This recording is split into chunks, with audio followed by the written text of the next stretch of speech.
Hannibal. Welcome to Hard Hats and Hard Truths, the Hannibal Board of Public Works podcast. I'm your host, Erica Mitchell, and I'm joined by our special guest today, our lead lineman, Mark Salter. Mark, welcome. Thank you. Welcome to the show. We're glad to have you here today. How long have you worked for the Hannibal Board of Public Works? I've been with the Hannibal Board of Public Works now for 26 years. Wow, that is a long time. And you, from what I understand, have served in different roles during that time. So if you could talk about that a little bit. I got hired in 1999. I worked in the SCADA department for like 2.5 years. I kind of wanted to get outside and all that, so there was a meter reading job that came up, and I applied for it and got it. And I did that for like 3 years. And then I'll go into it a little bit later, but then from there I went over to the lineman department. And that's where you've been the longest amount of time Yes. as the lineman department. Correct. So, Yeah. what made you interested in going on to that side? I know you said you like to work outside, but Yeah, I seen some of the guys there. They were like, setting poles, running new lines, and all that. And I thought that was, I kind of liked it. So I found a way to go to line school, and then I got hired, and I've been on the line department ever since. yeah. What kind of training or education is required to be a lineman, just for anybody who might be interested in doing that? Some people can get hired in the position, maybe with like the IBEW, and then do some training there. But basically, it requires like a 1 or 2 year degree, 1 year certificate, 2 year degree. Like State Tech is one of the ones they use, and there's also a school in Iowa that's around this area. Usually, you just have to at least get their certificate, and if you do get the job, you'll start an apprenticeship. You'll be an apprentice lineman for basically 4 years. Every year you have to test, and to test out for each year, and on the 4th year you can test out, and then you can be considered a journeyman at that point. Yeah. Wonderful. And also, I have to note, you're also a veteran, and Yes. I must note, the first veteran on the Hard Hats and Hard Truths podcast. Yeah. So we're honored to have our first veteran here. So what branch of the military did you serve in, and for how long? It was I was in the Air Force. I joined in 1990, and I joined for 8 years active duty from 90 to 98. I got out. Then in 99, I got hired here. But then I seen a way that I could possibly go to line school and also be in the Air Force at the same time. So I joined the Air National Guard part-time. Through them, I went to line school through them.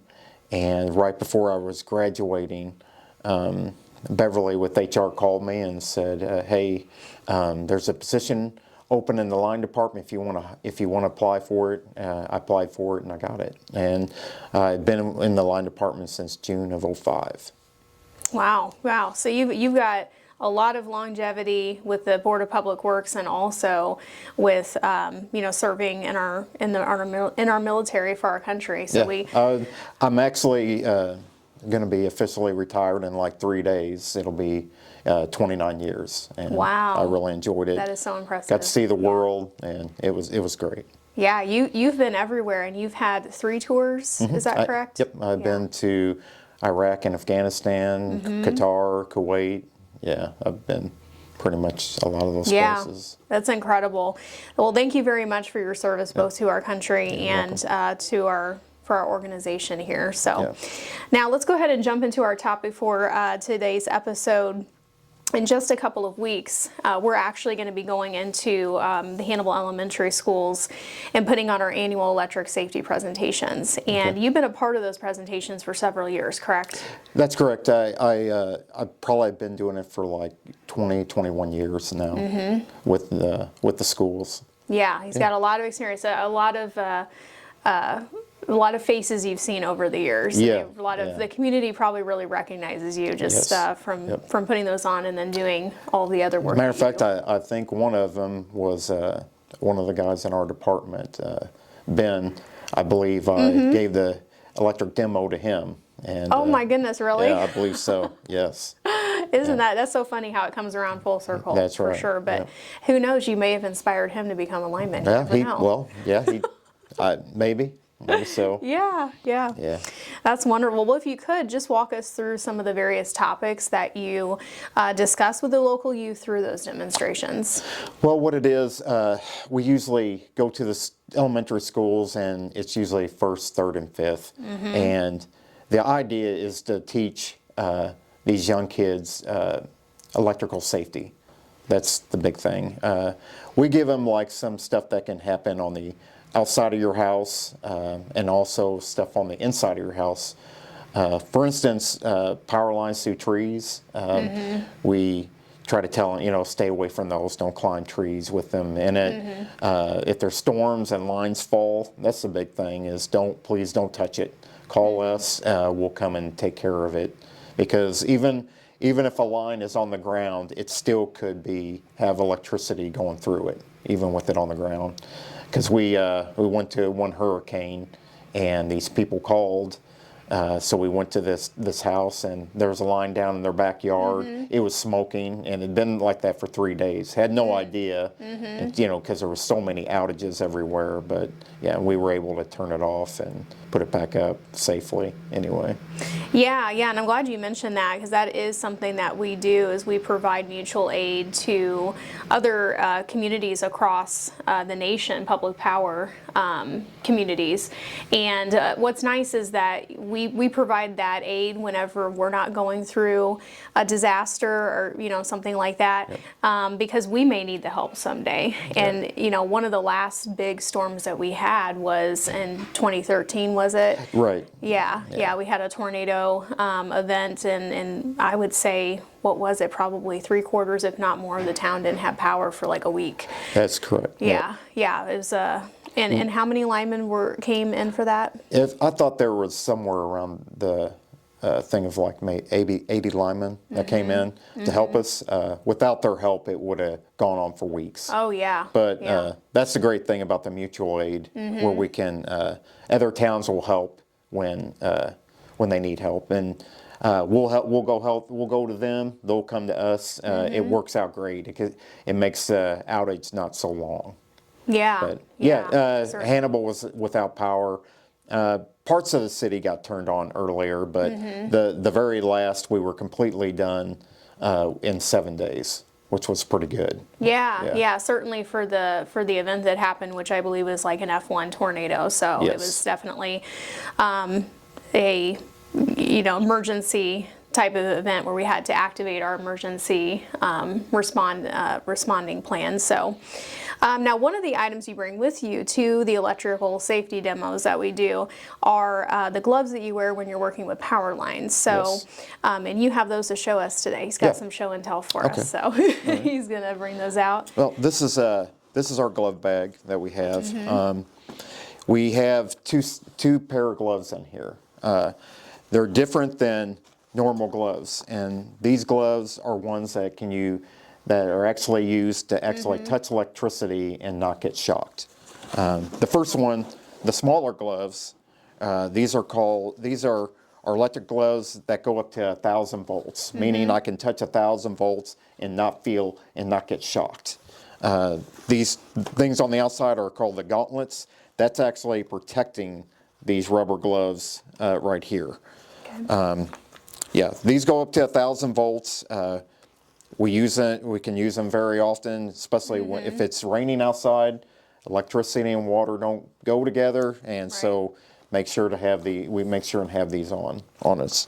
The ones we use frequently are our high voltage gloves, where we're gloving like 9,000 volts, just about.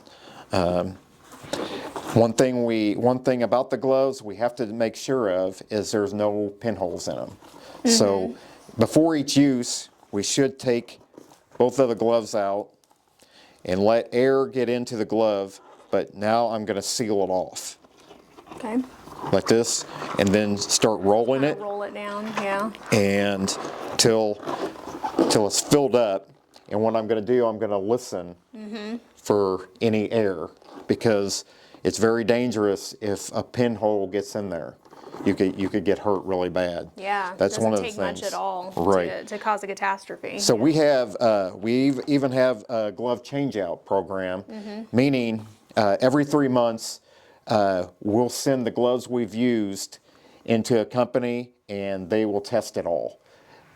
Now we'll have gloves on hand to take in for this, and so the next time 3 months later, we'll get these gloves back and we'll trade and we'll put in our other gloves we've been using. So these are one thing that help us from like not having to turn power off. One thing we don't want to do, if not possible, is if we have to change out poles, run new lines, we want to try not to turn power off. And that's why we have these, meaning we can move lines and all that without turning off power, so there's no disruption at all. Wow.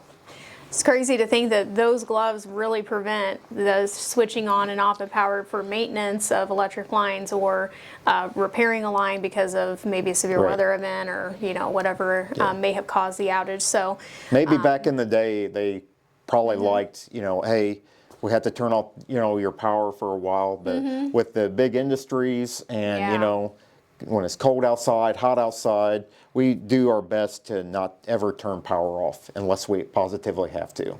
Yeah, that's wonderful. Well, thank you for sharing those. And they're certainly crucial in your work as a lineman and for safety, purposes. And the utility industry in general is very safety sensitive.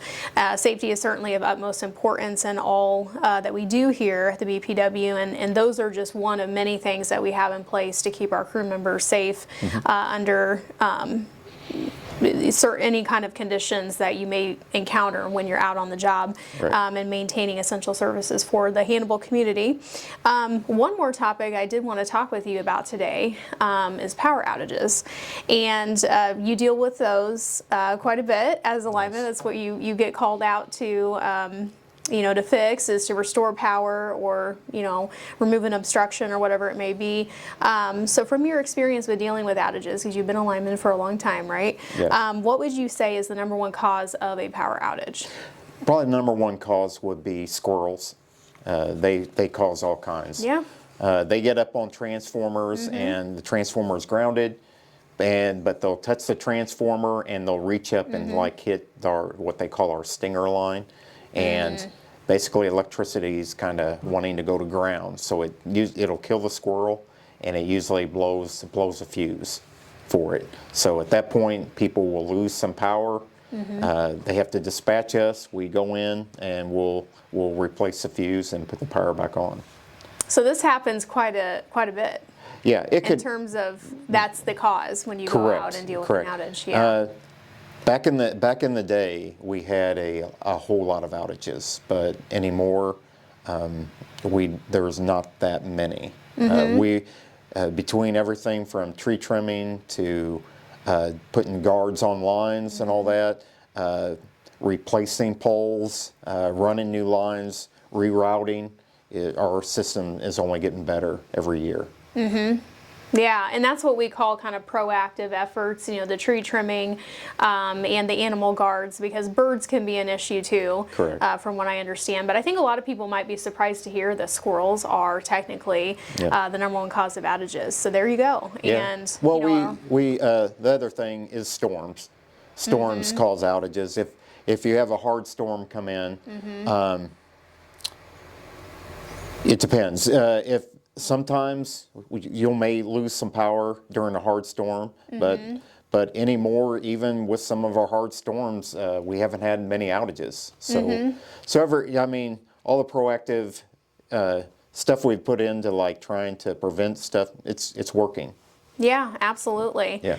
And one thing I want to mention, just for anybody who may be interested, the Board of Public Works actually tracks those outages monthly, and we have what we call an average service availability index percentage, which is the percentage of time that electric service is available for customers. And so we track that monthly on our website, hbpw.org. And I think last month the percentage was 99.997%, which is really good. Yes. And so we track all of that, and all of that is available for the public to see. So that's kind of a neat feature. So we'll have a link to that in our show notes. Also, one thing, we've gotten more tree trimming crews, and these crews have really done a good job in clearing the easements. It used to be there would be times where they just kind of trim and all that, but now they're really cutting some of the trees and tree limbs back, and that's helped without not having outages also a lot. Yeah. Yeah, that's wonderful. Well, we certainly appreciate all that you do here, Mark, and want to thank you for joining us today. Yeah, you're welcome. And thank you for watching. If you have any questions about any of the topics that we've discussed today, please feel free to drop a comment underneath this video. We also will have some additional links and information in the show notes for you to access if you would like to. And we'll see you next time on Hard Hats and Hard Truths.